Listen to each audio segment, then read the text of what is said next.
Hello दोस्तों। आज हम बात कर रहे थे ईरान और इजराइल के बीच में जो लड़ाई छिड़ी है अभी हाल फिलहाल में न्यूक्लियर बम को लेकर।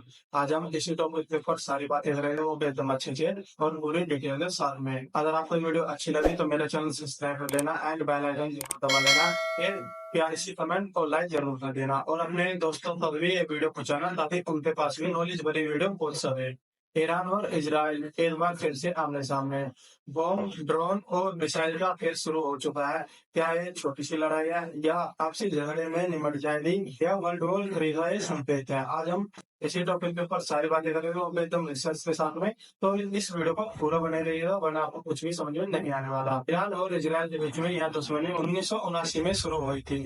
ईरान डेवलपमेंट हो रहा था, यानी अपने देश में अच्छे अच्छे काम कर रहा था, सारी चीजें अच्छे से कर रहा था। ईरान एक इस्लामिक मुल्क बना और इजराइल का दुश्मन नंबर प्लेयर दिया गया। ईरान शायद मुस्लिम कंट्री जो हमेशा हिजबुल्लाह जैसे ग्रुप को सपोर्ट करता है, इसीलिए इजराइल इसके हमेशा खिलाफ रहा है। ईरान एक ऐसा देश है जो अपने डिफेंस और अपने वेपन से दम पर पावरफुल बना है और वह दुनिया के सबसे एडवांस वेपन और डिफेंस सिस्टम यूज भी करता है। इजराइल ने डेमोक्रेसी सीरिया पर हमला किया, जिसका रिजल्ट क्या है? ईरान के 7 टॉप लीडर मर गए। उनके कुछ वैज्ञानिक भी थे और कुछ उनके सैनिक भी थे, सैनिक के प्रमुख अधिकारी भी थे। फिर ईरान ने पलटवार दिया, जिसमें इजराइल पर 300 ड्रोन, 100 बैलिस्टिक मिसाइल और 30 क्रूज मिसाइल भी उसमें शामिल दी गई है। लेकिन इजराइल ने अपने आयरन डोम के बलबूते पर 99% मिसाइल आसमान में ही उड़ा दिए, उसमें नीचे कोई भी नहीं गिरा। इजराइल ने ईरान सबसे बड़ी सिटी थी जहाँ अपना न्यूक्लियर बॉम्ब बना रहा था, वहां पर न्यूक्लियर फैसिलिटी भी थी। वहां पर इजराइल ने वहाँ हमला किया, जिसमें वहां पर न्यूक्लियर वैज्ञानिक थे जो अपने फाइनल स्टेज में थे न्यूक्लियर बॉम्ब के बनाने की। तो वहां पर वो भी मार गिराए और जो वहां पर प्रमुख अधिकारी थे मारे गए हैं। अब ये देखते हैं कि भाई इस वॉर में कौन किसकी तरफ है। अभी इंडिया का कोई डिक्लेयर नहीं हुआ है कि तुम किसके साथ खड़े हो गए युद्ध में। वैसे इंडिया ने पहले ही घोषित कर दिया था कि हम वर्ल्ड वॉर 3 में अगर होता है किसी भी देश के साथ में कोई भी युद्ध होता है तो हम शांतिपूर्ण से ही काम करेंगे, यानी हम कोई भी हथियार वगैरह यूज नहीं करेंगे। पर फिर भी एक में बात आती है कि भाई इंडिया किसके साथ खड़ा हो रहा है। इंडिया यानी हम किसी ज्यादा सपोर्ट में रह रहे, वो इजराइल ने ज्यादा सपोर्ट में रह रहे, तो भाई वो हमारे साथ हमेशा खड़ा रहा है। और अब देख लेते हैं कि इजराइल के साथ में कौन कौन खड़ा है। उसके साथ में है अमेरिका, जो हमेशा अमेरिका उसके साथ में ही रहता है। और ईरान के साथ में देखते हैं कौन कौन है। ईरान के साथ में रशिया एंड चाइना ईरान के सपोर्ट में खड़ा हुआ है। अब इसमें इंडिया के लिए एक बहुत बड़ी टेंशन हो गया। ईरान भी इंडिया का दोस्त है, इजराइल भी इंडिया का दोस्त है और रशिया भी इंडिया का दोस्त है। और रशिया खड़ा है किसके सपोर्ट में? ईरान के सपोर्ट में।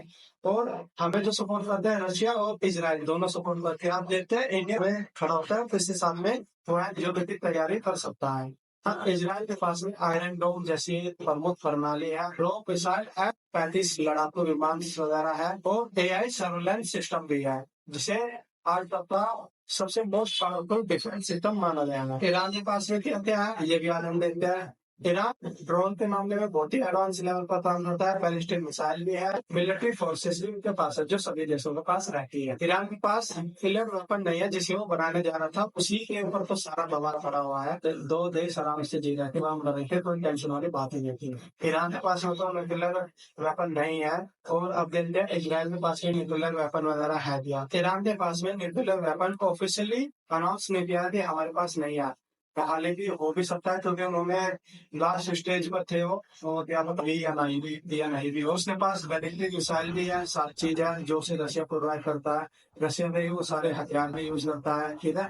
अब देखते हैं कि आगे चलकर इस युद्ध में होता क्या है। और इजराइल के पास में आप सबको पता ही है, उसके पास में तो न्यूक्लियर वेपन्स भी है और सारी टेक्नोलॉजी उसके पास है और अच्छे से वो काम भी करता है। एक तरफ है ईरान जिसे अपनी टेक्नोलॉजी पर पूरा भरोसा है, पूरा गर्व है। दूसरी तरफ है इजराइल जो हर दम पर अपने लोगों को, अपनी जमीन को बचा कर रखता है। तो उसी हमेशा यही कोशिश रहती है कि भाई हम अपनी जमीन को कहीं नहीं छोड़ जाए और हमेशा अपने अपने दम पर, अपने बलबूते पर खड़े रहे, ठीक है।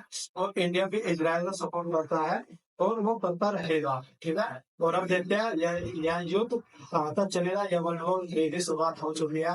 अब देखते हैं आने वाले कुछ हफ्तों में यह क्या हो जाएगा। यह वर्ल्ड वॉर थ्री की शुरुआत है या इंडिया और पाकिस्तान के बीच में हुई थी। यह छोटी मोटी लड़ाई बहुत ही खत्म हो जाएगी। ईरान भारत के फेवर में कभी भी खड़ा नहीं हुआ है। आप हाल फिलहाल में ही देख लीजिएगा कि उसने ऑपरेशन सिंदूर पे जो कश्मीर पर जो भी अटैक वगैरह हुए, उस चीज में पाकिस्तान का ही साथ दिया था। ईरान हमेशा उनके साथ में रहता है। ये है कि हमारा व्यापार है उनके साथ में, तो उसमें कोई भी खास बड़ी बात है नहीं है।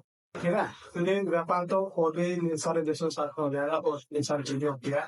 ठीक है, तो उसमें कोई बड़ी बात नहीं है। इंडिया की पॉपुलेशन इतनी, कोई भी महंगाई को आराम से झेल सकते हैं, कोई तो नहीं। दूसरी तरफ इसराइल की बात, इसराइल हमेशा से ही इंडिया के साथ में खड़ा हो रहा है। आप कारगिल युद्ध से ही देख लीजिएगा। कारगिल युद्ध के समय भी हमें वेपन्स वगैरह की जरूरत पड़ी थी, तो वेपन वगैरह दे थे और हमेशा हमारे साथ में खड़ा रहता है। ऐसा तो वाली बात नहीं है कि ईरान और इसराइल में हम किस हिसाब में खड़े हो गए। ठीक है, हम हमेशा इसराइल के साथ में ही रहेंगे और जनता तो हमेशा इसराइल के साथ में है, जितने भी हिंदू हैं। ठीक है, और मुस्लिम लोग जितने भी हैं उनमें से कुछ सपोर्ट में है इसराइल की।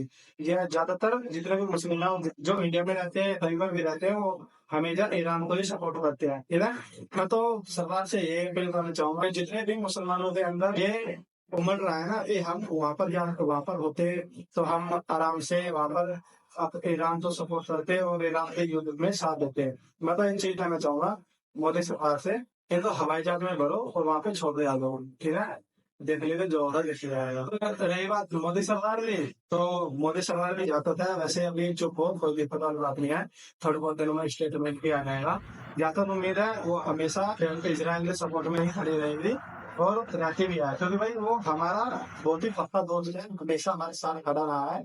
हमारे हर एक मुसीबत के टाइम में उसने सपोर्ट किया। ठीक है दोस्तों, यह हमारी आज भी इराक और इजराइल के बीच में जो युद्ध चल रहा है उसके ऊपर हमारे यहाँ कुछ बातें थी जो हमने आप सबको बताई है। अगर आपको वीडियो अच्छी लगी हो तो मेरे चैनल सब्सक्राइब कर लेना एंड बेल आइकन जरूर दबा लेना, क्योंकि हम इसी टॉपिक के ऊपर और भी नई सारी बातें बताएंगे और भी वीडियो मिलती रहेगी। थैंक यू एवरीवन, आपने ये वीडियो पूरा देखा उसके लिए धन्यवाद। जय हिंद, वंदे मातरम।